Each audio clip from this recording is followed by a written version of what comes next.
Hello, everyone. By the way, it's a beautiful sunny day here in Chilliwack. I don't know when this will be airing, so it might be changed by then. I hope the weather's nice where you are.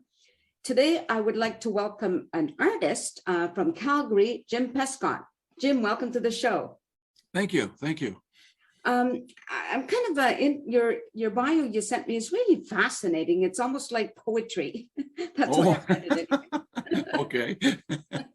Now, before we get into your artwork, I just want to talk about you had a corporate position, national corporate position for 25 years, right? Yeah, actually, it probably extended a little beyond that. It's I worked in the financial services industry for a number of years, quite experienced with it over the time, yes. And at some point you decided to let that all go. Yeah, it was interesting because I can remember sitting at my desk thinking, gosh, I wish I was 65 so I could do what I want to do.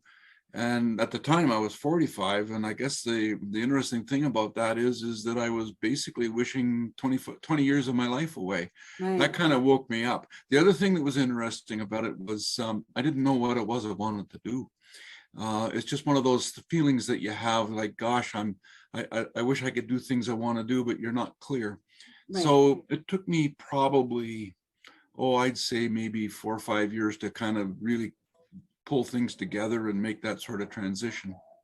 That's essentially, that's kind of like the Reader's Digest version, but that's basically what happened. Yeah. Of course, we all have a lot of life in between what happens, right? Yes. Now, your paintings, you said the source, nature, and your whole idea is images of putting out images of joy, light, and harmony on your canvases, right? Yes, yes. That's been something that's sort of evolved over time. I would say certainly for the last 7, 8 years, it's been more and more and more that way. Initially, I painted like a lot of artists do. I painted all kinds of things, and it gradually moved along and towards what I do today a lot, which is nature, primarily woodland scenes. And when I'm painting just for myself, that's what I'm doing. And yeah, like joy and light and harmony for sure. Right. Now, there's two different things I want to explore here. One is that the way you paint, it is not with a brush, right? Oh, it is. I do use a brush. I got one right here. I'm sitting at my easel. This is a brush. There you go. That I would use that. Okay, and it just basically goes like that. Okay, but I paint with dots. That's okay. I'm sorry. I thought you used a special instrument too. No. Okay. Paint with dots. Okay. Yeah. And why dots? Dots. Well, again, it goes back to when I was becoming an artist. Dots are what happened. I'm quite intuitive. I've learned over the years, and by being intuitive, I'm basically responding to things that sort of appear. So I'm painting something and I was using dots, and I thought, well, goodness sakes, I wonder if I could do a whole canvas that way. And I did.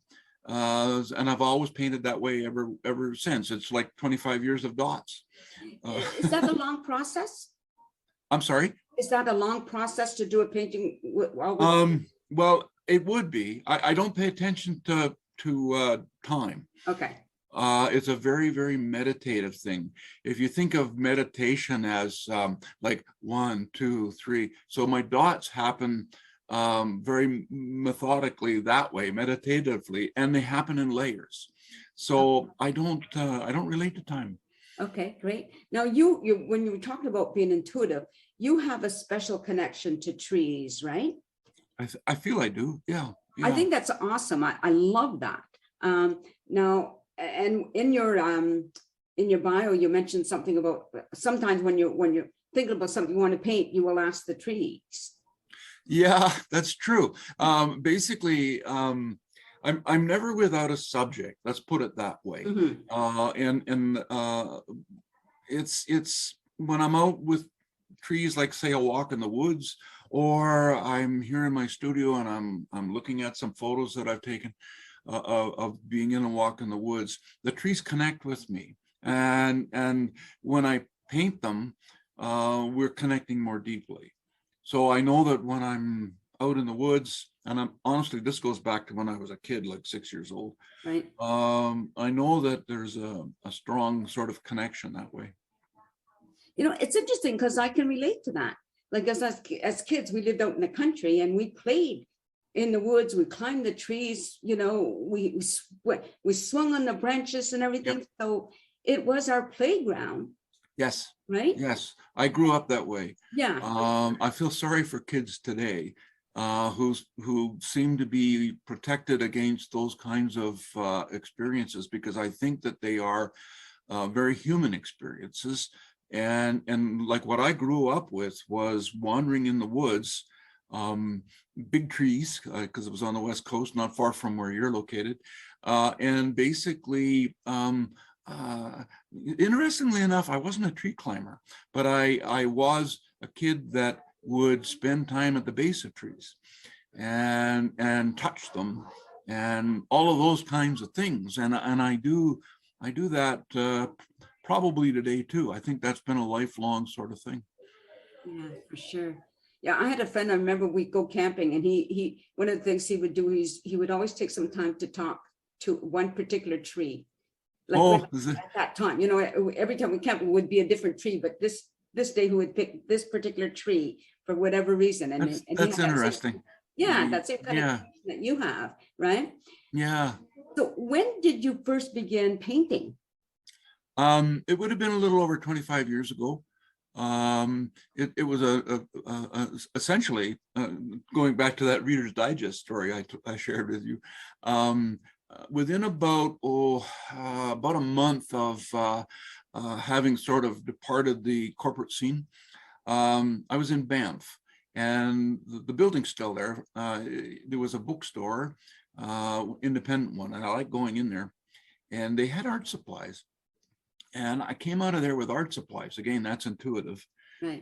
I didn't know that before I went in, but when I came out, that's what I had. And so within 30 days, I was sort of exploring things with canvas on board, kinds of canvas, just trying to find my way. And it was only very shortly within that I was using the dots. Right, very good. So I've been painting for a little over 25 years, yeah. And totally self-taught, right? Absolutely. I've never been to a workshop.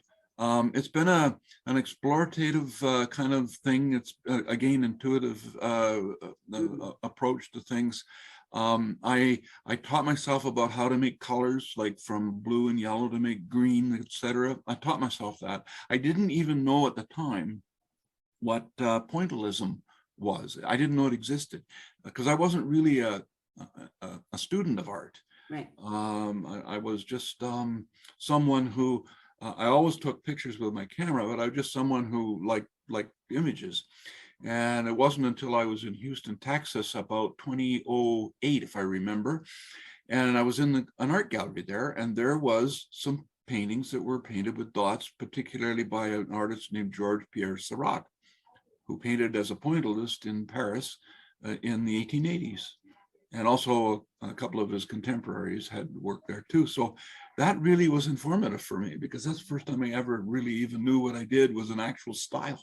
So interesting, isn't it? Yeah, for sure. It's another thing that's interesting to me anyway is I've interviewed other painters, and there's no rules, right? No. You explore and you do what you figure out works best for you, correct? What I learned in self-taught, I think, is that there's no right, there's no wrong, there just is. And I think that actually that's a good philosophy of life in many, many ways, I think. I don't know how that came to me. I just remember thinking about it and allowing it to be sort of what it is. And so even when I paint today, I mean, I learned something with every painting. But there's no right, there's no wrong, there just is. So it's what happens. Now you had quite an interesting experience for 6 years. Your artwork, where was it displayed? In Paris, at the Carousel du Louvre. It was my work was selected annually 6 times by a jury for the Societe Nationale de Beaux-Arts. which is the historic society, the one that Claude Monet and his contemporaries battled with. It was the year I showed first time, I think I'm right in this, was their 150th anniversary. So that was really cool. There's an international art event. So there were artists from virtually everywhere. So from that point of view, I'd never been to Paris before. So of course I was there. And lo and behold, I applied and my art was accepted by the jury 6 times. I finally got to the point where, gosh, this is getting expensive. And I decided 6 times was enough. But over on my bookcase over there, I've got the calendars from each of those shows, and my work is in there. Yeah. How wonderful is that? What a unique. That's pretty cool. Yeah. Oh, yes, absolutely. Now I see a painting behind you. Yes. With trees. That's one. Yep. Is that a recent work or? Actually, I've got. I'll hold up a little one here. It's easy to handle. This is one here. This is 10 by 10. Okay. I just finished it recently, and it's trees. I paint a lot of trees. I do other things. I certainly do that. But when I'm painting for my own interest and whatnot, this is it. So, but that's it. So, and you'll see, like it's a woodland scene, as is the one that's just over here. Right. And the one behind me here, this is actually a print. I don't do prints, but I had dabbled with a bit of it. And this painting originally was painted about 2004, 2005. And that's a print of it. That painting is actually about 8 foot by 6 foot. Yeah, quite large. Yeah. It's in a home in Edmonton. Yeah. Yeah. Right. So now you have a studio you're in Alberta, right? Yes. You have. I'm in the studio right now. Yeah. Okay, and that's in Calgary. Yes. So do you have people come into your studio every anytime to see your work? Yeah, I don't have a scheduled open and close sort of time, but and of course the pandemic limited things over the last couple of years. But my studio is always available.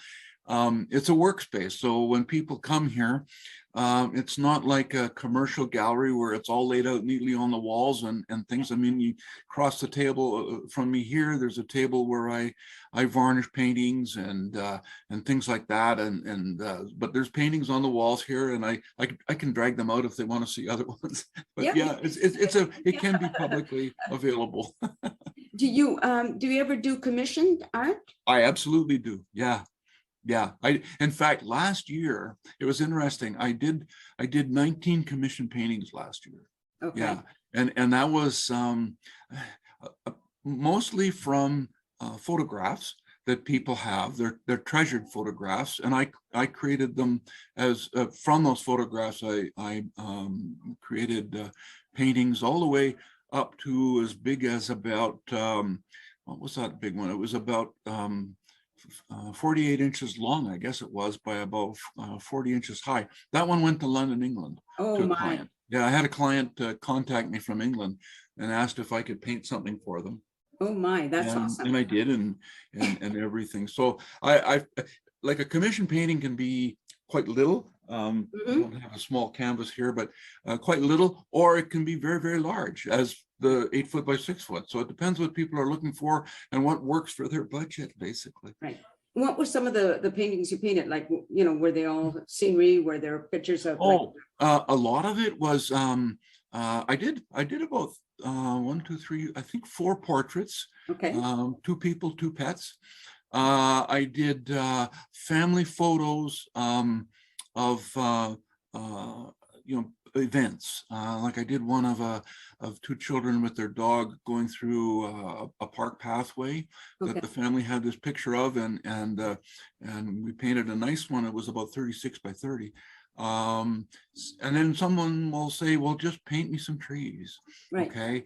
And they want to be a bit more specific in terms of what the trees might be, but they allow me the creative license. And that happens with commissions, because I can't paint something unless I have the creative license to do it. For sure. That, so you have to let me interpret. No, is there anything that you painted that you found a little bit challenging? That I found challenging? What I find is that it's painting is an exploration, and sometimes it's a little longer exploration than other times.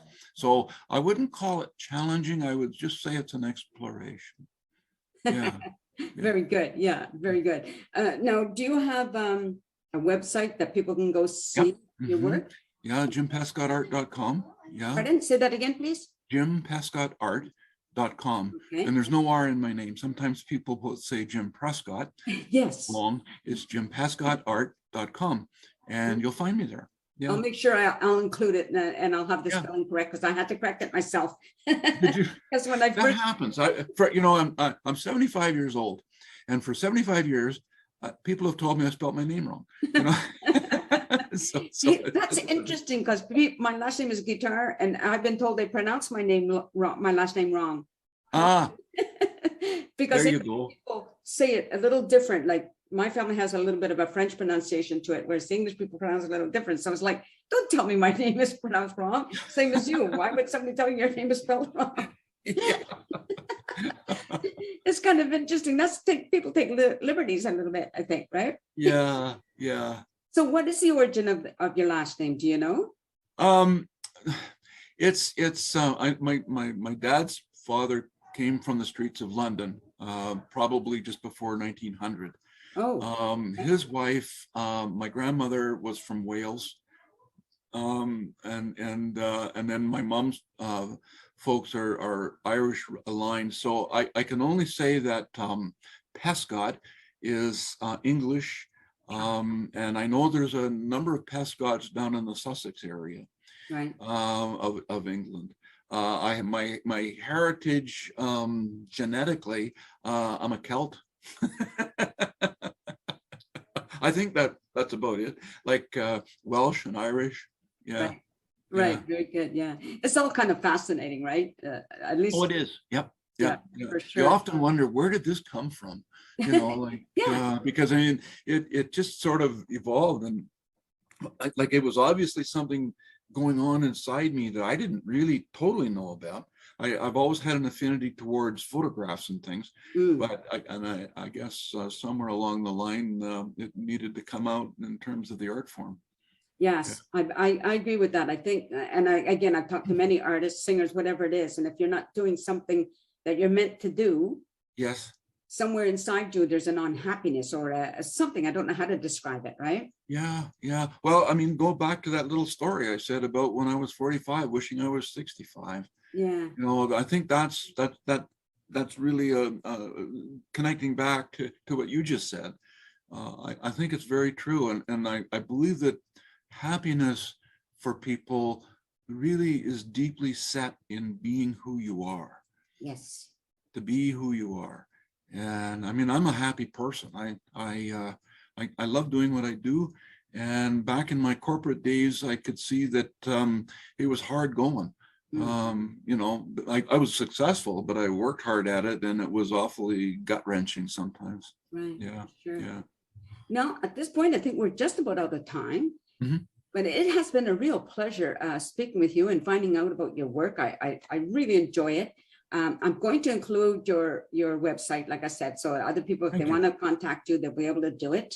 Yes. And just want to say goodbye to the audience. I really hope you enjoyed hearing some of what Jim Pescott has to say. You know, these interviews are short, so you're not going to get the whole lifelong story because there's just not enough time to do that. And we'd all be wanting a nap in between, I think, when we tell our life stories, right?